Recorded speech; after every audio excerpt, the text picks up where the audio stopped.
sobre lo que es la reforma laboral.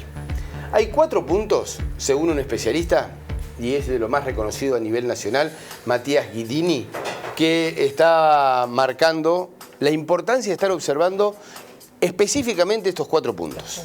Los puntos en donde hay que prestar atención sobre qué es lo que va a venir en el tema de reforma laboral. Reforma laboral que, recordemos, el 9 de diciembre la van a estar presentando el gobierno para que se debata en extraordinaria, exactamente, para que se anticipe. El presidente. Matías Guidini está en contacto con nosotros, especialista laboral. ¿Cómo te va, Matías? Gracias por atendernos. ¿Qué tal? Buen día, ¿cómo están? Bien, bien. Contanos un poco estos 4 puntos. ¿Cuáles son los 4 puntos que hay que estar observando en la reforma laboral que para tu análisis son fundamentales y claves? Bueno, el primero mirándolo desde el lado de los empleadores, sí, y sobre todo las pequeñas y medianas empresas, que son las que concentran la mayor cantidad de dotación de empleados, tiene que ver con los costos laborales, es decir, que contratar sea más barato, y eso es algo que uno podría pensar de manera temporal, con algún tipo de ventaja fiscal por algún tipo de industria, por tamaño de organización o queriendo promover algún grupo más postergado en el acceso al trabajo, ¿no? Pero bueno, lo principal hoy para como te decía, el pequeño empleador y mediano es que contratar sea más barato, ¿no? Bien, ese es un punto. Después hay un tema de trabajar en blanco, ¿no? Se habla mucho de la discusión salarial, pero la verdad es que esa discusión es válida solamente para aquel que está en un contrato laboral, digamos, formal. Y en Argentina hay por lo menos 1 o más trabajadores por cada trabajador en blanco. Entonces, lo que debería apuntar esta reforma es no tanto a cómo pautar o fijar los salarios, sino a cómo hacemos para que toda la gente que está en informalidad pase al trabajo en blanco. Después hay un tema pendiente que tiene que ver con la ley de teletrabajo, que recuerden fue reglamentada durante la pandemia, fue promulgada, después fue reglamentada, bueno, y me parece que hay que revisarla. Y por último, un tema mucho más de fondo, más estratégico, pero que se habla poco, que tiene que ver con la educación, ¿no? La educación es el paso previo al mundo laboral, donde, bueno, ya uno sale condicionado positivo o negativamente para acceder al primer empleo, ¿no? Entonces, cómo articular políticas y prácticas que vinculen la educación con el mundo laboral, ¿no? Está bueno, es muy interesante ese aspecto y, como bien decías, muy poco mencionado. Me gustaría profundizar un poquito más. ¿Es direccionar un poco hacia las necesidades laborales actuales? Sí, yo diría que son 2 cosas. Por un lado, mejorar la calidad, ¿no? Porque recordemos que, bueno, por ejemplo, ¿no?, en la provincia de Buenos Aires, que es la más grande, el 50% de los chicos prácticamente no termina el secundario, ¿no? Entonces, por un lado hay un tema de calidad, y también, como decís vos, direccionar hacia donde está la demanda laboral hoy, que, como muchas veces hablamos, tiene mucho que ver con la ciencia, con la tecnología, con la ingeniería, con la matemática.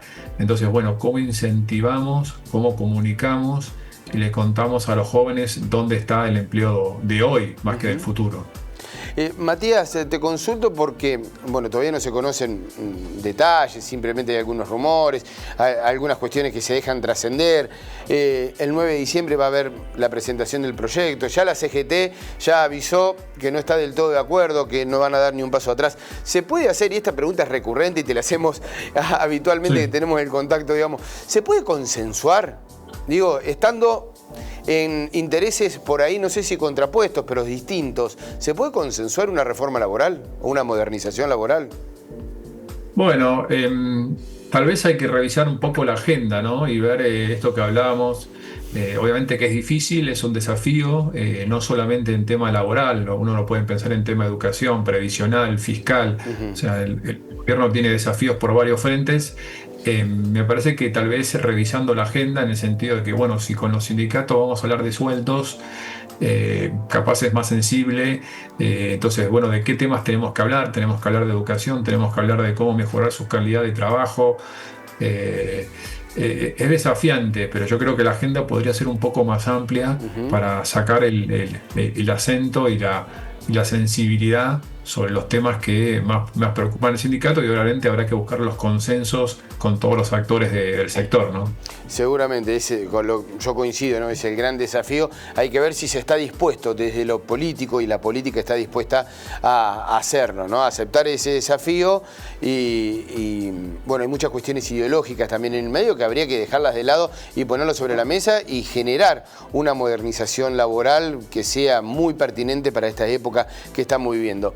Y la otra pregunta que te quiero hacer, porque también hay un sector de industriales, un sector que te dicen: es bueno modernizar, necesitamos una reforma laboral, pero también necesitamos que se active el consumo. ¿El huevo o la gallina, digamos? Primero tenemos que tener una economía un poco más dinámica y vamos a tener más trabajo, vamos a tener más blanqueo, ¿o necesariamente tiene que venir primero una reforma laboral? Bueno, el tema es el punto de partida, ¿no? O sea, si uno toma agosto 25 y agosto 2015, el empleo privado cae 1%. O sea, en los últimos 10 años se destruyeron 34.000 puestos de trabajo. Entonces, digo, evidentemente hay que cambiar y hacer algo distinto. O sea, no, lo que estamos haciendo no funciona. Sí, el huevo o la gallina es la economía o el marco laboral, ¿no? Entonces, no hay una ley de contrato de trabajo tal que pueda crear empleo cuando la economía está en recesión. Es casi obvio. Claro. Y tampoco, por otro lado, con una economía en crecimiento, si tenés un marco laboral rígido, no vas a crecer todo lo que ocurre. Entonces Argentina tiene dos problemas: una economía oscilante que crece. Últimamente hay más recesión que crecimiento, digamos, pero hemos tenido años de crecimiento durante otros gobiernos, y así todo no hemos cambiado esta foto. Claro. Entonces son las dos cosas. Entonces es muy fácil, me parece, caer en la tentación de echar la culpa a lo que no está funcionando ahora. Después, cuando funciona, echamos la culpa al otro, y así nos pasamos los últimos 50 años. Matías, ¿inteligencia artificial es un párrafo aparte? Sí, es una realidad hoy, ya es un tema que todavía está en el aire, ¿no? Como digo, o sea, no hemos visto el final de esto.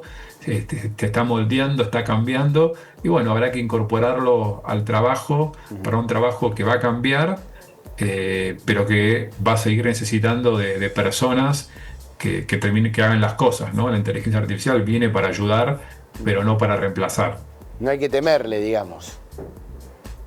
No, es como al fuego, hay que tenerle respeto, no hay que tenerle miedo. O sea, hay que saber cómo buena. convivir y conocerlo, pero bueno, hay que hacerse amigo, definitivamente. Está buena esa comparación.